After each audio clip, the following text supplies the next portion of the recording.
Dear friends, this is episode number 105 of CPC. We are dealing with section 9 and the decisions thereon. I will cite two more decisions under section 9 and then we will go to section 11. Please note 2004 7 SCC 391 parallel citation AER 2004 Supreme Court 2445. 3 judges. Name of the case Lakshmappa Bhimappa versus and others versus Hanamappa Shettappa Korvar and others. Hanamappa Shettappa Korvar and others. That is under the tenancy laws, Karnataka Land Reforms Act. Question was ouster of jurisdiction of the civil court. What was held that question whether on the date of coming into force of the act, the appellant was a tenant in respect of the land in question could not have been decided by the civil courts. Civil court's jurisdiction is ousted. So there is section 9 applies. That's all in that decision. Then we will go to a Kerala High Court larger bench decisions. 5 judges. 5 judges. Justice Jawaharlal Gupta, who was the Chief Justice, who passed away later. Justice Shankara Subban, Justice Shafi, Justice M. Ramendran, all retired. Justice Kurian Joseph, he retired as a judge of the Supreme Court. Decision is AER 2003 Kerala. AER 2003 Kerala 312. Parallel citation 2003 KHC 362. Name of the case Matthew Varghese versus Rosamma Varghese. That was under the Christian law. Whether the father of a Christian father is liable to maintain his minor children was the question. It is not under section 125 CRPC, under the personal law. Hindus and Muslims, law is clear. Christians, whether a suit lies, what is the provision, all those things came for consideration before the larger bench. Obligation of the father springs from his status as a guardian. Guardian is under a duty to guard his child. A Christian father is under an obligation to maintain his minor son. This is what is held by the larger bench. Paragraph 60, so and so pointed out, and we think rightly. Mr. Thottathil Radhakrishnan, he is a Chief Justice of Calcutta High Court now. Pointed out, Mr. Radhakrishnan B. Thottathil pointed out, and we think rightly that section 9 of the Code of Civil Procedure provides a remedy for the enforcement of civil rights by way of a civil suit. Order 23A specifically contemplates a suit for maintenance. The remedy is available to everyone, an infant or adult, irrespective of the race or religion. Still further, even when parents are fighting, sections 41 to 44 of the Indian Divorce Act 1869 clearly regulate the exercise of jurisdiction by the court regarding the custody and care of the children. In the case of a minor, the law provides for the appointment of next friend. The obvious purpose is to ensure that the interest of the minor is duly protected. The fate of children caught in the maelstrom of material conflict is a matter of concern. is a matter of concern. It has to be subordinated to the outcome of the marital legal battle. The law contained in sections 41 to 44 of the 1869 Act takes care of it. In view of these provisions, it cannot be said that the law does not impose a legally enforceable duty.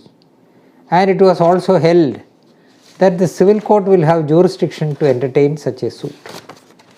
That is the importance so far as that decision is concerned in the present context in which we are. Now, with this, we come to an end of important decisions of Section 9, very important decisions. We are not dealing with the majority of the decisions. You have to read and understand.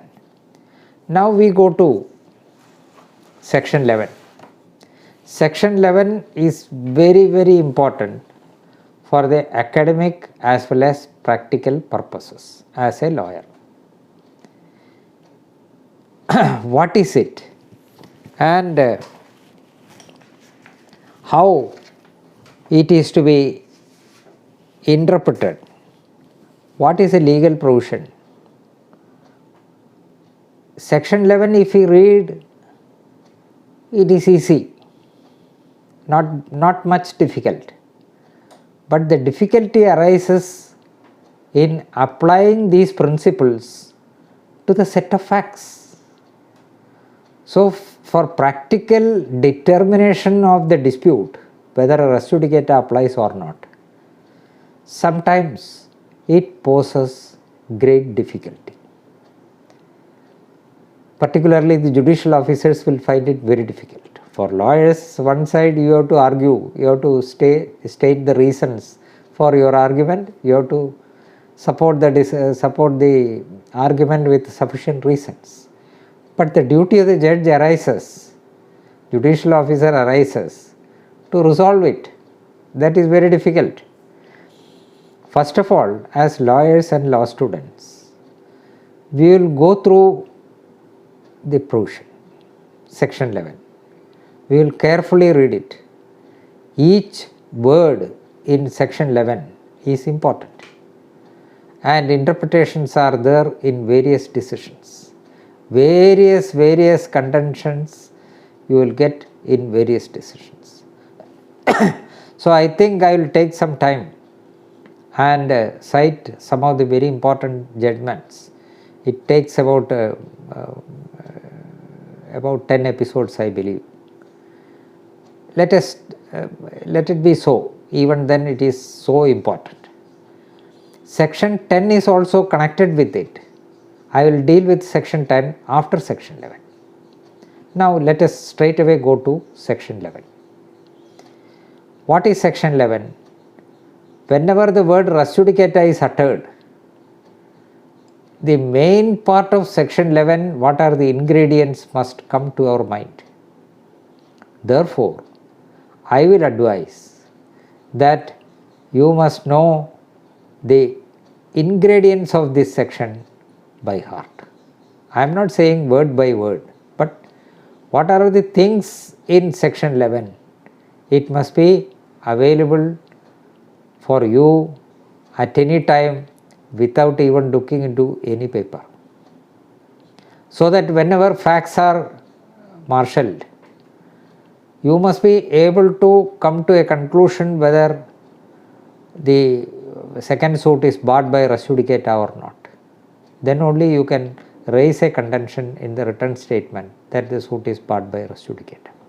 Or when you file a suit, the doubt may arise whether your suit, client's suit, is barred by res judicata. So you have to find out the answer that it is not barred by res judicata even at the time when you file the suit. Otherwise, you will be trapped by surprise that this contention will be raised and you will find it difficult. Now let us see. No court shall try, see the wording, no court shall try any suit or issue in which the matter directly and substantially in issue in a former suit between the same parties or between parties under whom they or any of them claim, litigating under the same title in a court competent to try such subsequent suit, or the suit in which such issue has been subsequently raised and has been heard and finally decided by such court.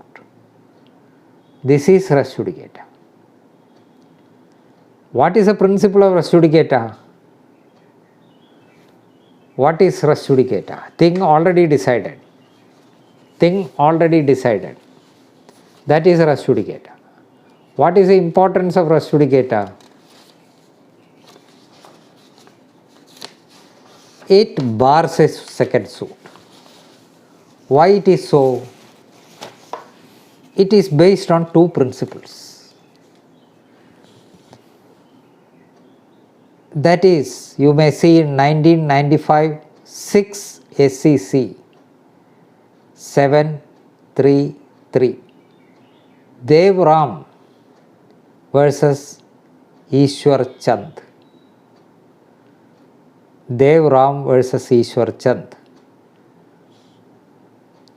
The doctrine of res judicata is founded on the maxims, namely, nemo debet bis vexari pro una et idem causa. I will spell it. If you are interested, you may take down. Nemo, Nemo, debit, DEBET, next word bis, BIS, next word vexari, VEXARI, next word pro, PRO, next word UNA, UNA, next word et, ET, next word edem, EADEM, and next final word causa, CAUSA. What is the meaning of it? It is a rule of law that a man shall not be vexed twice for the one and the same cause. A man shall not be vexed for the one and same cause. The second principle is interest republicae at sit finis litium. I will spell it. Interest, ordinary English word. Republicae, REI, next word publicae, PUBLICAE, at UT, next word SIT, next word FINIS, last word LITIUM. Interest republicae ad sit finis litium. It is to the interest of the state that there should be an end to the litigation. Why? It is equally, the state has to spend so much. They have to maintain the machinery. How much money is spent? Though the litigation is between two persons, the court fee may be minimal, sometimes 50 rupees or 300 rupees. If you file a suit for partition, maximum court fee that can be levied in our state as per the Court Fees Act prevalent here is only 300 rupees if the parties are in possession, joint possession. So how much? Sometimes it may be 100 acres, 200 acres, or very many serious disputes may arise in a suit for partition. What is the court fee levied? 300 rupees. The judicial officer has to decide it, the state has to run the court, the system. How to find out for the expenditure? If you go on fighting after one another, one after the other, can you expect the state to spend money for it? Every case decided by a court of law in India, the state spends a lot of money. That the litigants also must realize. The full expenses are not charged from the litigants. Major share goes to the government. So it is to the interest of the state that there should be an end to litigation.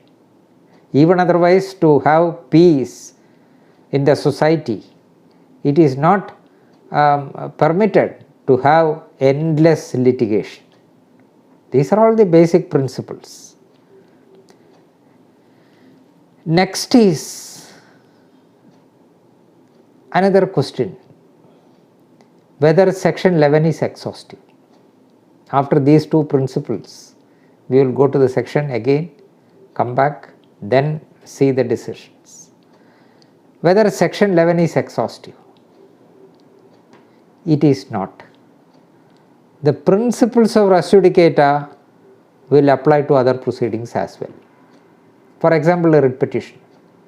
CPC as such is not applicable because of section 141 of the CPC.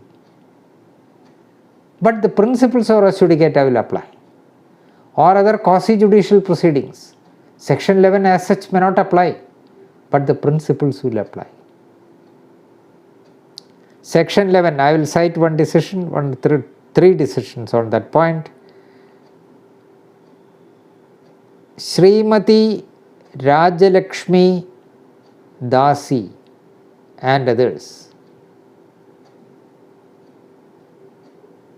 versus Banamali Sen and others, AIR 1953, Supreme Court 33. What he said is section 11 of the CPC is not exhaustive. General principles of res judicata still applies in other proceedings. When a plea of res judicata is founded on general principles of law, all that is necessary is to establish that the court that heard and decided the former case was a court of competent jurisdiction, and it is not necessary further to prove that it has jurisdiction to hear the latter case. One of the conditions which is available in the main body of section 11 is that the former suit was pending in a court which is competent to try such subsequent suit. We will come to that. That is not required when the principles of res judicata are applied to a proceeding. Even for suits, there may arise situations where that ingredient is not necessary. When we deal with explanation 8, we will know that. And the same principle that section 11 is not exhaustive, you may see AER 1931 Privy Council, AER 1931 Privy Council 114 and AER 1981 Supreme Court 2198 Ghulam Abbas and others versus State of UP and others. So this is the basic thing. Now we have come across two principles. Interest Republicae ad sit finis litium, nemo demet bis vexari pro una et idem cosa. Two principles. Then we have also seen that section 11 is not exhaustive. It speaks of suits, court. But section 11, the principles of res judicata will apply to other proceedings, legal proceedings as well. It is a well settled principle. Land reforms legislations and other quasi-judicial orders passed by quasi-judicial authorities. The principles of res judicata may apply. Sometimes, for example, in our state, the Land Reforms Act did not contain a provision that section 11 will apply. And in 1978 there was a full bench decision, and in 1979 there was a larger bench decision of 5 judges. And in the meanwhile, 1979, an amendment came to the Land Reforms Act, in which there is a section which says that section 11 of CPC, Code of Civil Procedure, will apply to the proceedings before the land tribunal. So please check up whether your land reforms law in other states contains such a provision. Even if it does not contain, it is the principles of res judicata will apply. Now, we will come back to section 11. No court shall try any suit or issue. No court shall. It is a complete bar. To what? for trial of a suit or issue. Trial of a suit or issue. In which case? Trial of what? Trial of a suit. In which suit? The matter, that is the second suit.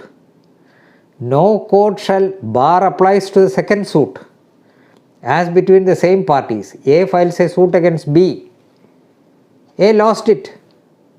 A cannot file another suit. Likewise, B fails. B cannot file another suit on the same subject matter, same matter in issue between the same parties once it is heard and finally decided by a court. It becomes a bar. So, this bar spoken to in section 11 is in respect of the second suit. So, no court shall try any suit or issue in the second suit. For what? In which the matter directly and substantially in issue. In which suit? Second suit. In which the matter directly and substantially in the second suit has been directly and substantially in issue in a former suit. There is a bar. So there is a first suit and second suit. First suit is already decided. Second suit is pending. The bar applies to the second suit and it is further qualified. The matter directly and substantially in issue in the second suit has been directly and substantially in issue in the former suit. That is the ingredient. So we will read again. No court shall try any suit or issue in which the matter directly and substantially in issue has been directly and substantially in issue in a former suit between the same parties or between parties under whom they or any of them claim, that is predecessor, successor, etc., or assignee, all those come under that. Litigating under the same title, that is another requirement.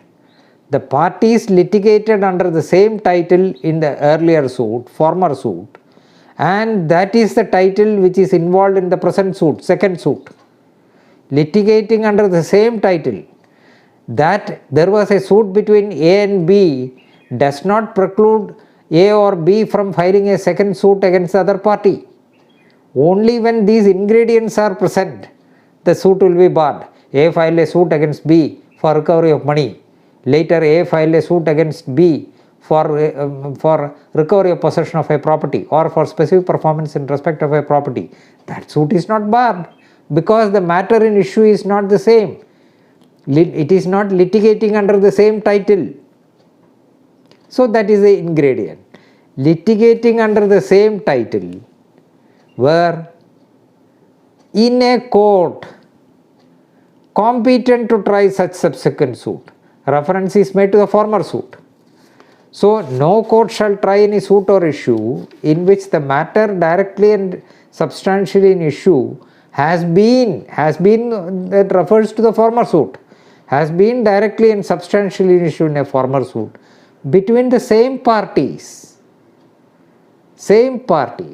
or between the parties under whom they or any of them claim, litigating under the same title, were in a court competent to try such subsequent suit. That also is a requirement. Exception is explanation 8. The former suit was pending in a court which is competent to try the subsequent suit, or in which such issue has been subsequently raised and has been heard and finally decided by such court. Such court means first court in which the first suit was pending. So there must be a first suit, there must be a second suit, and in the first suit the matter directly and substantially in issue, and in the second suit that issue is the same, both between the same parties or litigating under the same title or claiming under them or any of them, litigating under the same title and in a court. The former suit was in a court which is competent to try such subsequent suit. That is a requirement. Then and it was heard and finally decided by the court in which the first suit was pending. When all these ingredients are present, the second suit is barred. We will continue in the next episode. Thank you.